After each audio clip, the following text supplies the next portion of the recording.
Headlines प्रायोजक राजयोग paints, आनंद तुमचा, रंग आमचा.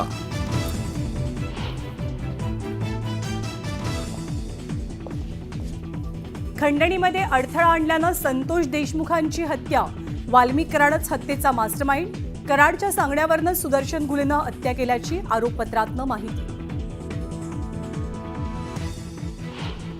संतोष देशमुख हत्या प्रकरणाची पुढची सुनावणी 12 मार्चला केज न्यायालयामध्ये होणार. तर पुराव्याअभावी आरोपी सिद्धार्थ सोनावणेला सोडण्याचेही आदेश. वाल्मिक कराड प्रकरणानंतर अजित पवारांनी मुंडेंचा राजीनामा घ्यावा. भाजप आमदार सुरेश धस यांची मागणी. तर सोमवारपर्यंत मुंडेंचा राजीनामा घेतला नाही तर पेटून उठणार, दमानियांचा इशारा.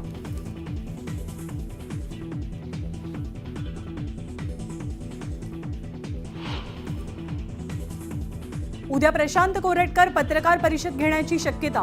पत्नी आणि वकिलासह माध्यमांसमोर येऊन भूमिका स्पष्ट करणार असल्याची सूत्रांची माहिती.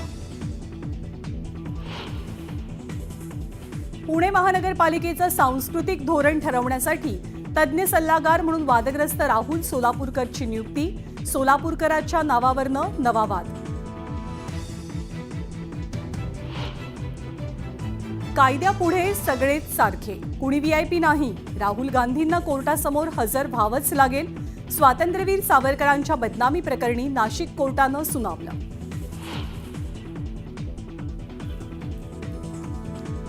नामदेव ढसाळांच्या पत्नी सेन्सॉर बोर्डाच्या विरोधात आक्रमक.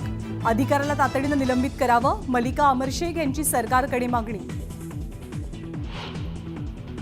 नाशिकमधल्या एका कॅफेवर भाजप आमदार देवयानी फरांदेंचा पोलिसांसह छापा. कॅफेत अनेक तरुण तरुणी अश्लील चाले करताना त्यांना घेतलं ताब्यात. कोल्हापूरच्या वाशी गावात यात्रेच्या मानपमानातनं जिल्हा बँकेच्या माजी संचालकांच्या घराची आणि वाहनाची तोडफोड. पालखी सोहळ्याचा वाद मिटवताना जमावाचा हल्ला. अमेरिकेचे राष्ट्राध्यक्ष डोनाल्ड ट्रम्प आणि युक्रेनचे राष्ट्राध्यक्ष झेलेन्स्की यांच्यामध्ये मीडियासमोरच खडाजंगी. व्हाईट हाऊसमधल्या व्हिडिओनं नव्या वादाला फोडणी.